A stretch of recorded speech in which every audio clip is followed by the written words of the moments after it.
साथियों, आज भारतीय जनता पार्टी में आज आपको बता दें कि करनाल में पूरा का पूरा जो कांग्रेस पार्टी के नेता थे वो भगवा में रंगे गए हैं। और आपको बता दूं कि कांग्रेस पार्टी को आज बहुत बड़ा झटका लगा है कि बहुत सारे दिग्गज नेता थे जो कांग्रेस पार्टी के, उन्होंने आज हाथ से टाटा बाय बाय करके कमल को ज्वाइन कर लिया गया है।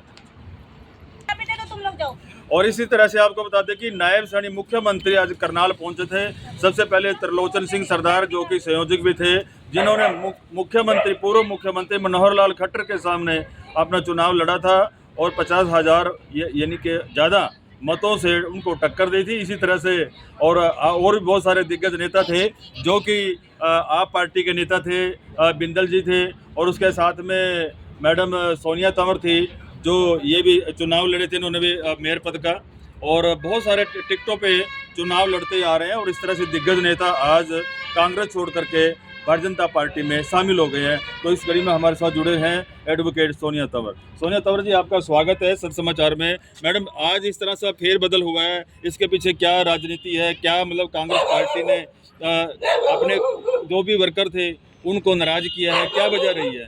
सर, मैं कांग्रेस में नहीं थी। मैं तो एक सोशल एक्टिविस्ट होते हुए आज मैंने ज्वाइन की और मैंने बहुत लंबे समय तक एक विपक्ष की भूमिका निभाई, जिसमें मैं हमेशा समाज की आवाज़, देश की आवाज़ उठाती रही। हाँ। लेकिन अब ऐसा लगने लगा है कि उन सब लोगों की आवाज़ उठाने के लिए एक प्लेटफॉर्म की ज़रूरत है और एक क्लियर प्लेटफॉर्म हमें बीजेपी में मिल रहा है। और उन्होंने हमें सहसम्मान, जो हमें एक रिस्पेक्ट के साथ जो उन्होंने बुलाया है। कांग्रेस ने तो कभी प्रयास ही नहीं किया कि भाई हम इस लड़की को अपनी तरफ खींचने का प्रयास करें, और वो तो जेलसी फील करते हैं। और आज यहाँ पर जगमोहन आनंद जी और नायब सिंह सैनी जी ने पर्सनली मेरे को ज्वाइनिंग कराई है। मुझे बहुत खुशी है, और जैसे ही उन्होंने मुझे कहा मैंने उन्हें मना भी नहीं किया। और सर, हमारे पास ऑप्शन भी नहीं है। सच्ची राजनीति करने के लिए हमें सच्चे लोगों के साथ जुड़ने की ज़रूरत है। तो आज मैंने वो एक सच्चे इंसान का हाथ पकड़ने की। मैडम, आज आपने भारतीय जनता पार्टी का हाथ पकड़ा, क्या कोई समझौता हुआ आपका? नहीं, हमारा कोई समझौता नहीं हुआ। मैंने बिल्कुल बिना किसी कंडीशन के ज्वाइनिंग ली है, और सिर्फ इसी उसमें ली है कि मैं उनके साथ मिलकर बहुत अच्छा काम करती हूँ। आपके साथ कितने लोगों ने आज पार्टी ज्वाइन की है? सर, मेरे साथ हमारे बहुत सारे साथियों ने ज्वाइनिंग ली है, और जल्द ही हम अपने घर पर एक विशाल कार्यक्रम का आयोजन करेंगे। आज मैंने ज्वाइनिंग ली है, और उसके बाद फिर हम कुछ दिन के बाद एक बड़ी ज्वाइनिंग अपने घर पर कराएंगे। मेयर पद को लेकर के इतनी बड़ी ज्वाइनिंग आज भारतीय जनता पार्टी में हुई है। क्या लगता है कि मनोज वधवा और मैडम सुनीता सिंह जो कि कांग्रेस के नेता थे, मेयर पद के लिए मनोज वधवा जी चुनाव लड़ रहे हैं, क्या अलग थलग पड़ रहे हैं या वो भी आ सकते हैं? ऐसी कोई संभावना है? देखो, जिस तरीके की स्थिति बन रही है उससे तो ऐसा लगता है कि कभी ऐसा ना हो कि इलेक्शन से पहले मनोज वधवा जी भी समर्थन दे दे, क्योंकि राजनीति में कुछ भी संभव है।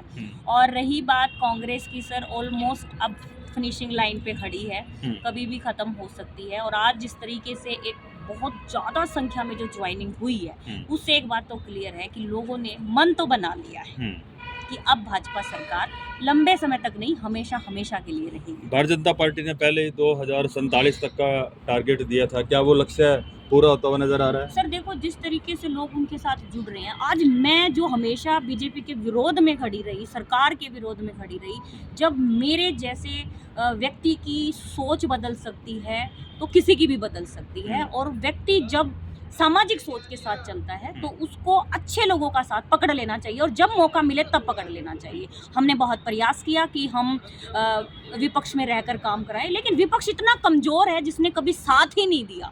उन्होंने हमारा पार्टी में ना होते हुए भी साथ नहीं दिया, जबकि हम उनके बराबर में खड़े रहे। लेकिन मैं आज बताना चाहती हूँ कि जिस समय मैं आज से 3-4 साल पहले मैं धरने पर बैठी थी, उस समय भी जगमोहन आनंद जी ने मुझे फ़ोन किया था और उन्होंने मुझे बोला था कि गुड़िया, जिस चीज़ की भी ज़रूरत हो आप हमें बताओ। तो आज मैं उन चीज़ों को याद करते हुए मैंने एक बहुत अच्छा स्टेप लिया है। मेरी फैमिली मेरे साथ है, हमारे साथी हमारे साथ हैं, और मैं बहुत खुश हूँ आज ये ज्वाइनिंग लेकर। और निश्चित रूप से जैसे पहले आवाज़ उठाती रही थी, उतनी ही मजबूती से अब सरकार के साथ मिलकर आवाज़ उठाएंगे। मैडम, स्टेट और केंद्र में जो भारतीय जनता पार्टी का परिवार है बहुत बड़ा है, और अगर मैं बात पूरे देश की करूं तो आज महाकुंभ प्रयागराज की अगर मैं बात करूं तो वहां पे लगभग 50 करोड़ से ऊपर हिंदुओं ने, सनातनियों ने आज एक उसमें अमृत स्नान किया है, और उसमें गंगा यमुना सरस्वती में प्रयागराज में डुबकी लगाई है।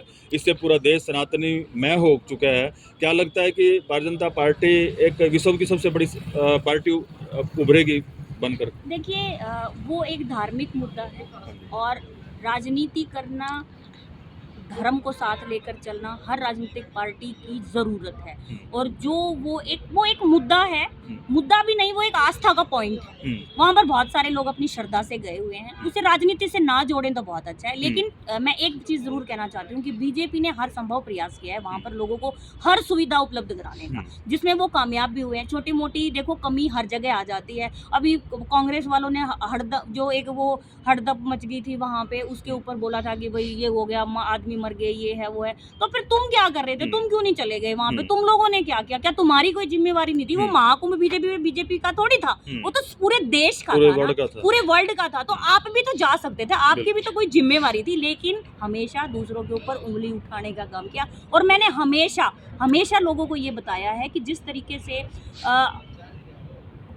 कांग्रेस वाले देश को ये बताते रहे हैं कि बीजेपी वाले ऐसे हैं वैसे, मैंने हमेशा देशवासियों को ये बताया है कि अगर बीजेपी में कमी है तो कांग्रेस कौन सी दूध की धुली थी जो वो अपनी कमियां नहीं गिनवा रहे हैं। तो अपने अंदर झांक कर देखें, दूसरों में कमियां तब निकालें। इतने साल हमारे देश को लूटा है तो भाई अब हम लोग सुधारने की कोशिश कर रहे हैं, तो हमें समय तो लगेगा। तो उसी समय के लिए और नायब सिंह सैनी जी के लिए, मनोहर लाल खट्टर जी के साथ और हमारे आदरणीय नरेंद्र मोदी जी के साथ मिलकर हम निश्चित रूप से भाजपा को बहुत लंबे समय तक देश में रखने वाले हैं और बहुत अच्छा अपने देश को एक विकसित देश बनाने वाले हैं। थैंक यू मैम, आपने बहुत अच्छा अपने विचार रखे हैं। तो इस तरह से आप देख सकते हैं कि आज करनाल के अंदर सुबह से ही इस तरह से कांग्रेस पार्टी अलग थलग पड़ गई है। और जिस तरह से आपको बता दें कि कुछ टिकटों को लेकर के, कुछ और चीज़ों को लेकर के, बुनियादी ढांचे को लेकर के पार्टी में कुछ शीर्ष नेता नज़र नहीं आ रहे हैं। क्योंकि आप देख सकते हैं कि जिस तरह से एक अपोजिशन की भूमिका कांग्रेस निभाती थी, आज लगता है कि अपोजिशन में कोई भी पार्टी नहीं है। आप पार्टी भी बिखर चुकी है, कांग्रेस का भी ऑलमोस्ट विलय हो चुका है। और उसके साथ साथ आप देख रहे हैं कि चूंकि जो स्थानीय पार्टी थी वो सारी की सारी बिखर करके भारतीय जनता पार्टी में यानी कि समुद्र में समा गई है।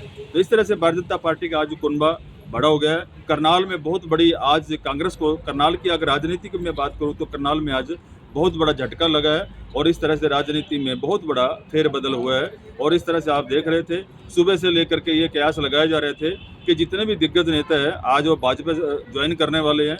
तो उसी तरीके से आज काफ़ी नेताओं ने आज नायब सैनी मुख्यमंत्री हरियाणा के सामने भगवा का पट्टा पहन करके और हाथ के पंजों को टाटा बाय बाय कर करके अलविदा कर दिया गया है।